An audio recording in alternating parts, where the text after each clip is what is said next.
जय श्री राम। कैसे हैं आप सभी? आई होप आप लोग खुश और स्वस्थ होंगे। मैं आपकी होस्ट और दोस्त आशा द्विवेदी आप सभी का स्वागत और अभिनंदन करती हूँ। आइए, दूसरी कथा जो हम लोगों के यहाँ प्रचलित है और पूजा विधि उसकी है। एक में तो भगवान गणेश की पूजा होती है और इसमें जो है तो एक पूजा मतलब भगवान को उपहार रखते हैं और उसको जो है तो बेटा या भाई आप जिसके लिए व्रत कर रहे हो वही उसको खोलता है। तो आइए इसकी जो है तो पूजा विधि देख लेते हैं और इसकी कथा जो है तो उसको सुनते हैं। आइए कथा शुरू करते हैं।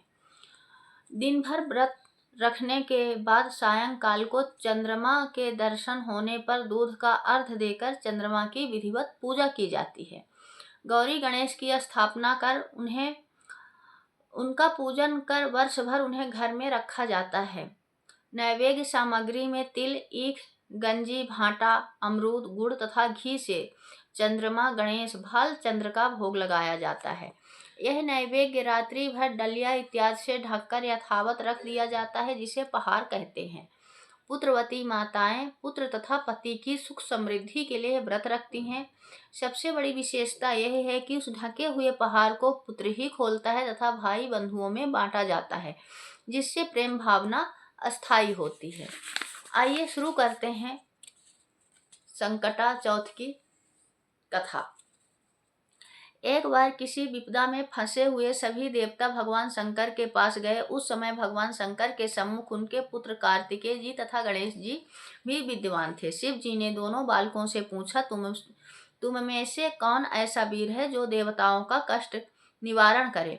तब कार्तिकेय ने अपने को देवताओं का सेनापति प्रमाणित करते हुए देवरक्षा के योग्य तथा सर्वोच्च देवपद मिलने का अधिकारी सिद्ध किया। इसके बाद शिव जी ने गणेश जी की इच्छा जाननी चाहिए। तब गणेश जी ने विनम्र भाव से कहा कि पिताजी, आपकी आज्ञा हो तो मैं बिना सेनापति बने ही सब संकट दूर कर सकता हूँ। आप मुझे बड़ा देवता बनावे या ना बनावे, इसकी मुझे लालसा नहीं है। यह सुन हंसते हुए शिव जी ने दोनों पुत्रों को पृथ्वी की परिक्रमा करने के लिए कहा तथा यह शर्त रखी कि जो सबसे पहले पूरी पृथ्वी की परिक्रमा करके आ जाएगा वही वीर तथा सर्वश्रेष्ठ देवता घोषित किया जाएगा। यह सुनते ही कार्तिकेय बड़े गर्व से अपने वाहन मोर पर चढ़कर पृथ्वी की परिक्रमा करने चल दिए।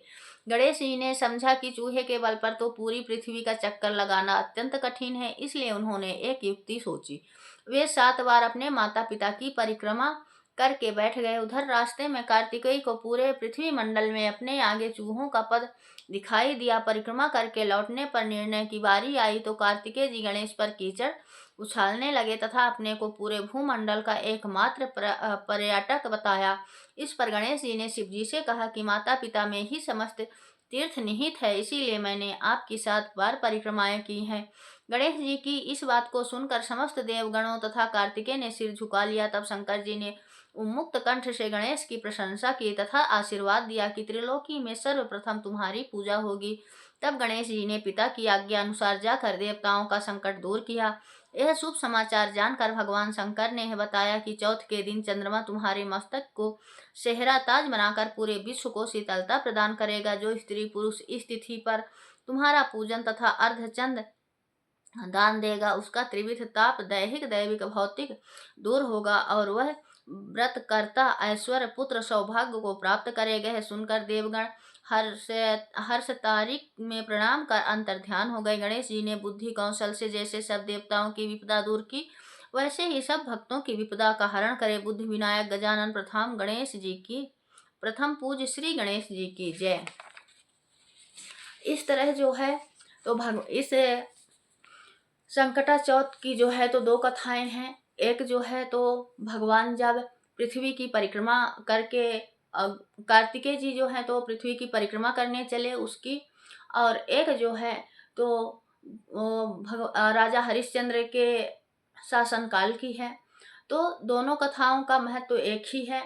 और ये जो पूजा विधि इसमें बताई गई है वो मैंने जो पूजा का वीडियो बनाया था उसमें मैं भूल गई थी, इसीलिए मैंने इस कथा के साथ इसको बता दिया है।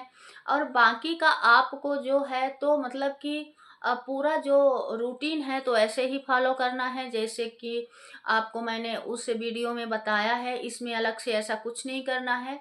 और बस इसमें अलग से यही करना है कि कुछ लोग ये पहाड़ रखते हैं और कुछ लोग नहीं रखते हैं, तो आपके ऊपर पूर्णतः आपके ऊपर निर्भर करता है कि आप पहाड़ रखना चाहते हो या नहीं रखना चाहते हो।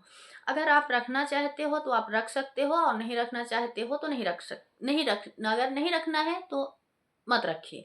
हाँ, पर एक चीज़ ज़रूर है कि आप ये जो पहाड़ रखोगे तो आपका पति इसको या फिर आपके देवर या कोई और नहीं खोल सकता है। आप जिसके निमित्त आप व्रत करोगे वही व्यक्ति इसको खोल सकता है। आपका भाई है, आपका बेटा है, और मतलब कि कोई दूसरा इसको नहीं खोल सकता है। बस इसमें जो है तो इतना ही शर्त होती है। और फिर आपकी, या तो आपका बेटा आपके पास नहीं है तो आपके संतान में अगर आपकी बेटी है तो आपकी बेटी भी कर सकती है। और करना मतलब कि बेटे जैसे संतान तो संतान होती है, और करने के लिए आपका बेटा या बेटी दोनों कर सकते हैं, कोई ऐसी बात नहीं है। पर हाँ, आपके पति या देवर इस चीज़ को नहीं कर सकते हैं। तो जय श्री राम। और आई होप कि आपको मेरी वीडियो अच्छी लगी होगी, और अगर आपको मेरी वीडियो अच्छी लग रही है तो प्लीज़ लाइक और सब्सक्राइब ज़रूर करिएगा। जय श्री राम।